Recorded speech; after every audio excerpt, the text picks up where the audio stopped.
All right, so we'll jump right into discussing Anthony Richardson's pro day, also combine as well, because he didn't take measurements at the pro day, which makes sense because he just did that at the NFL combine where he wowed a lot of scouts. I think you agree with me, Noah. The biggest kind of home run hit for Anthony Richardson as a quarterback, as a prospect, for these NFL scouts is the physical talent. He's a really, really big guy, 6'4", 245 pounds. He ran the 40-yard dash in 4.43, which is fast for anybody, let alone a quarterback. Actually, the fastest, I believe, since 2003. Broad jump 10 foot 9 inches, vertical 40.5 inches. Both of those are combine records all time by a quarterback.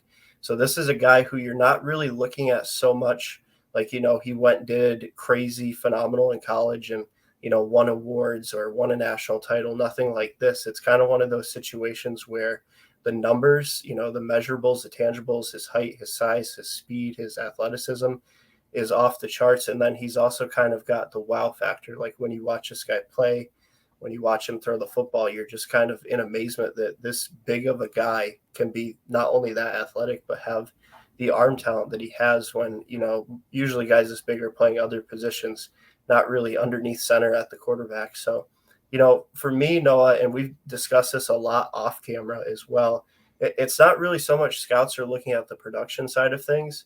It's more so, wow, like the talent just is off the charts. If we hone this guy, he could potentially end up being a good NFL quarterback.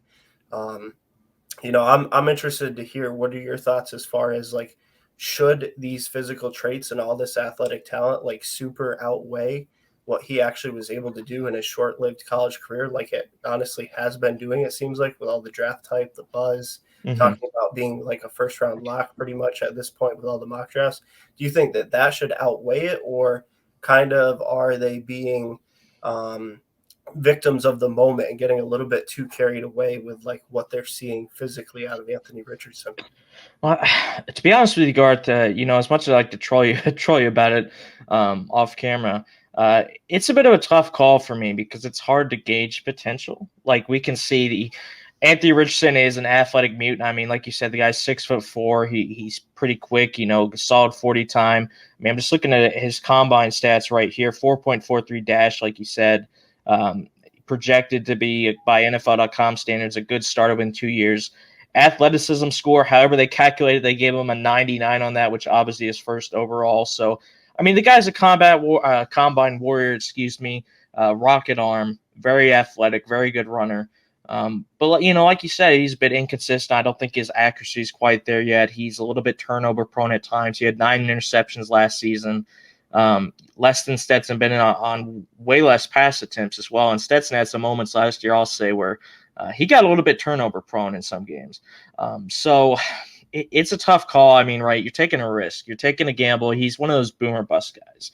He's not a guy like, for example, Hendon Hooker, who, people will say he's a little bit older. He may not have the potential that these guys do, but he's proven at the college level. We've seen he's very accurate. He takes care of the football. It's just he has a way lower ceiling, but probably a higher floor than a guy like Anthony Richardson. Josh Allen had the same things. There are a lot of scouts that are unsure about his talent. We've seen how that's worked out. Patrick Mahomes, slipped to, I think it was 15th overall. But they were able to mold that talent. I think with Richardson, I don't know if I do anything like take him first overall or top 10 or anything like that, because I think he's a little bit too inconsistent. At the same time, he has so much talent that if he does get a good coach that can, help him work on his accuracy, help him work on the decision making, because Garth, that's way easier to work with a quarterback on. Like if a quarterback has a weak arm, there's really nothing you can do. Anthony Richardson doesn't have that problem. You can't teach his arm strength. You can't teach the mobility he has, but you can teach him to make better decisions and, make smarter passes, help him to read coverages better. So to me, I don't know. I mean, it's really hard to say. I think he is a very risky prospect. I will say that. I think he's going to be either absolutely phenomenal or an absolute bust with very little in between, because we just don't. I mean, his college pedigree isn't even that high, right? He barely started in 2021, when Emory Jones was struggling a little bit, and he got his chance last year, and he had his moments, but still inconsistency. The team wasn't very good. So, I think you're taking a gamble on this guy. It could be worth it. Obviously I can't say for sure. No one can, but I think if you're a team in the top 10, would you rather take a guy like this who has that boomer bust potential, or maybe take someone you think is a little safer, maybe like a Bryce Young or CJ Stroud? It's a difficult call, but I can understand if a team took him that high, but they better hope it works, because if it doesn't, I think he's one of those guys that he's going to be either elite in a few years or out of the league in a few years. No in Yeah, between. it's really crazy just how wide kind of that spectrum of what kind of NFL quarterback he could end up being is, because like you said, it's either you could see this guy if he goes to the right situation, he gets himself a good QB coach, very similar to, like you mentioned, Josh Allen, where he went there to Buffalo at the right time. If he had gone there probably 4, 5, 6 years ago, who knows if it would have worked out this well. He got a very good coaching staff, great quarterback coach. They really were able to hone him in, make him a very more refined product, which I think is exactly what Anthony Richardson says. I've been a huge proponent of this. I feel like he needs to go to the right place. He needs to go somewhere where he doesn't have to start right away, where all the pressure is not thrust onto him, where he has a good coaching staff around him. Needs to find himself a great quarterback coach, whether it be on the team that takes him or outside, like we've seen guys like Tom Brady do, obviously. And he might be able to shine. I feel like if he goes to a team that's, bottom of the league, one of the worst rosters, they're just going to throw him to the wolves right away. He's going to be left to his own resources, if you will. Mm-hmm. That's where things might end up bad. And, it's just such a wide range of possibility where, 2 or 3 years from now, it could be something like a Lamar Jackson situation where he's having a phenomenal season. Everybody's raving about him. Or, we could be forgetting that he even exists because he's bouncing around the league, or a backup already, or he got his starting job, but it didn't last at all. So, we'll have to see how that pans out. I'll be paying very close attention, obviously, to see where he goes. But real quick, Noah, before we kind of give our final thoughts as to where does he get drafted, Mm-hmm. what teams maybe would be a really good fit for him and all that, instead of just telling everybody about the talent that's got all these scouts excited, we did have a few clips here to show, just to give the viewers a better idea of kind of why NFL scouts are so excited. Some of, like you said, a short-lived college career, only a full-time starter for one season. But he did make some very memorable moments and some big-time plays in that short period of time as a starter there at the University of Florida. But without further ado, I'll throw up some clips here for everybody real quick. So this is against Utah. Little fake. He's under instant pressure, and just make a wide open receiver. But I mean, instant pressure guard, like you saw there, able to spin out on the little running back fake play right there, and makes a good throw. Granted, the guy was wide open, but that's the thing that works in Richardson's favor. He's very athletic, able to make a guy miss when he needs to. And when a guy is open, he can, more often not make a throw. It's just can he make those throws in those tight windows? I think that's what GMs are going to be questioning with him. Yeah, by no means was that a display of like elite passing or, nothing like that. More so, it's a guy who can extend plays with his legs, which is huge in the NFL because we know pass rushers are at a premium right now, one of the most coveted position. And there seems like a long list of guys who get after the quarterback. And, in a league that's transitioned to a pass heavy league, it makes a lot of sense why, these guys are some of the highest paid, and there's so many, in the league that you can think of just off the top of your heads. So, the fact that he can get out of the pocket plays, that could potentially be a huge plus for him, the team. Unfortunately, he's going to have to use his legs a lot. So, hopefully he doesn't, Mm-hmm. but at least if he does, he has that ability. Next play against a pretty solid LSU team, Garth. This is where his athleticism really comes into play, and I'll tell you what, this is something scouts are going to love because we've seen the quarterback position evolve in the game. The standard pocket passer is kind of becoming a thing of the past. You need to have mobility like this, and we get to see he's not only pretty quick, but he's also got great elusiveness. These aren't just random bums he's outrunning, making miss. These are experienced SEC level defensive backs, and I mean, and a great play. I mean, there's really nothing you can say.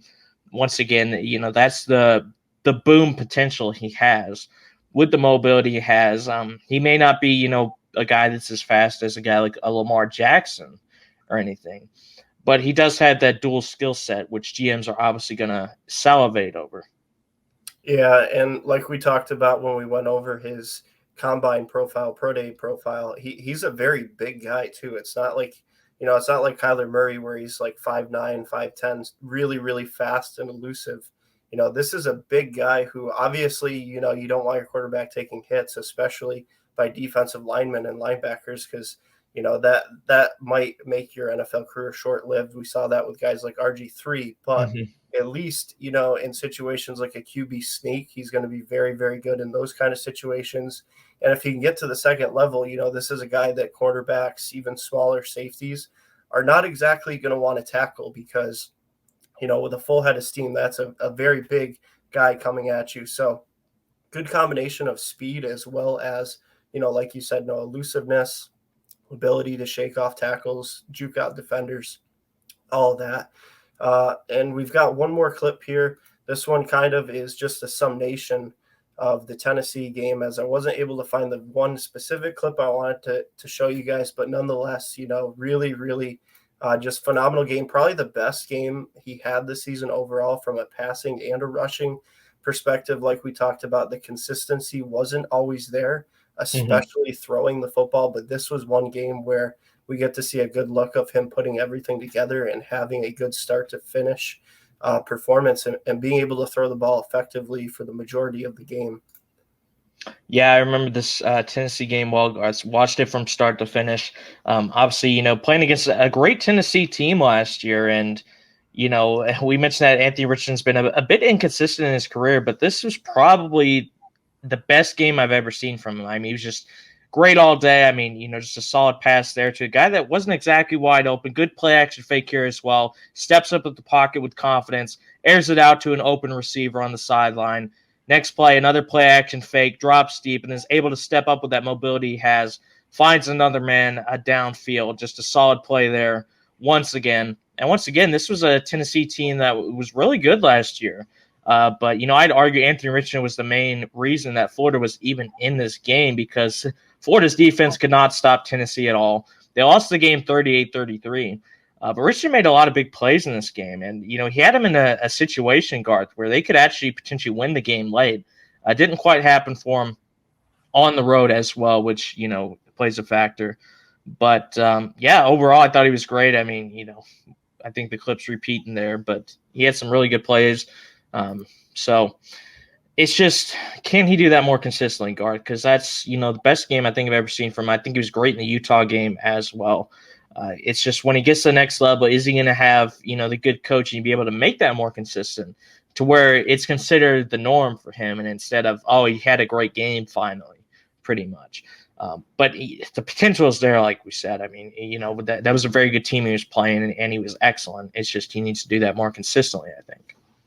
Yeah, most definitely. No, like I said, that was probably the one game over the whole course of the season, honestly, where he really was consistent from a start to finish basis, was able to put a complete game together, which is a good thing, but it's also a bad thing when you're saying that's the only one that he had all season. But, really just real quick, the one thing that stood out to me other than him being consistent and making a lot of plays in that game is the footwork inside the pocket. He's able to kind of sense the pressure that's coming and kind of jump around, use his mobility to his advantage to avoid pressure, avoid hits, even when the pocket's kind of collapsing around him, which, as I mentioned before, pass rushers, huge premium in the NFL. That's definitely something that you look for your quarterback to have because if they can't sense pressure, it's not only going to lead to big hits on the quarterback, but also a very, very high turnover possibility because we've seen it a million times when a quarterback gets hit from behind, doesn't avoid pressure. It usually leads to fumbles because there's not a whole lot of ball security when you're looking to throw the football. So, just a little bit of a plus there that stands out to me, Noah. But, overall, just wrapping it up, kind of general thoughts. Like I said, I think he needs to go to the right place. Because if he goes to a badly placed organization, a struggling team, not a lot of talent around him, gets thrown to the wolves right away, has to be the guy there at quarterback. I don't think that's going to work out. Whereas if he can go somewhere where he can kind of maybe sit for a year, learn maybe behind a veteran guy, they've got a pretty solid roster around him, a good coaching staff. I think that's where we could potentially see the very high ceiling side of Anthony Richardson. As far as where do I think he gets drafted, I would, there's a lot of kind of buzz hype that he could be first overall, or at least within the first, 1 to 10 range. I think realistically, even though all the hype that there's been lately, I think he falls into that 10 to 20 range. I know there's a Hmm. lot of buzz of him going to the Carolina Panthers. I could definitely see that. They drafted Cam Newton after all, and that's kind Yep. of his biggest comparison for former pro quarterbacks because they're very similar players. Obviously, Cam Newton had a longer and kind of more successful / productive Hmm. college career, but definitely, at least from the physical aspect and the strengths aspect, very similar players. But yeah, like I said, no, I think, we kind of touched on it all. Very low ceiling or floor rather, but very high ceiling, boomer bust potential, in my opinion. He's just got to go to the right place, the right system if they're going to get the most out of this guy. Yeah, I agree with you. I think, like you said, highest ceiling. In my opinion, never say never. I mean, I think anything's possible. I don't think he's going to go number one. I don't know if he'll go top 10. I mean, I think it's probably about a 50-50 shot. I have heard, a lot of predictions having him there.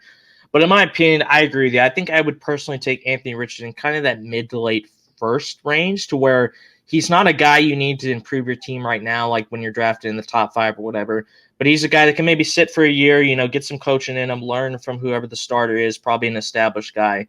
And, kind of like Mahomes did for 1 year behind Alex Smith. And then once he came in, he was instantly lighting it up pretty much. Elite talent, very athletic. His size is phenomenal. Like you said, that Cam Newton comparison, I think, is pretty much spot on. But, inconsistent, inaccurate at times. He needs to learn to go through his progressions better as well. Ball placement could use a little bit of work. So overall, I think he is a first round pick. I would personally take him over a guy like Will Levis, who I've heard similar things about, low floor, high potential. I would personally take Richardson above him. Don't know. I mean, the exact opposite of a guy like AR is Hendon Hooker, right? Very high floor. We don't know what his ceiling is. Would you rather take a guy like Richardson or Hooker, and if you're in that late first round range?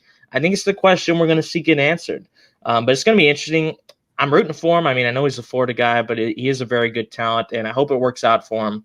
I just think, like you said, it depends on where he goes.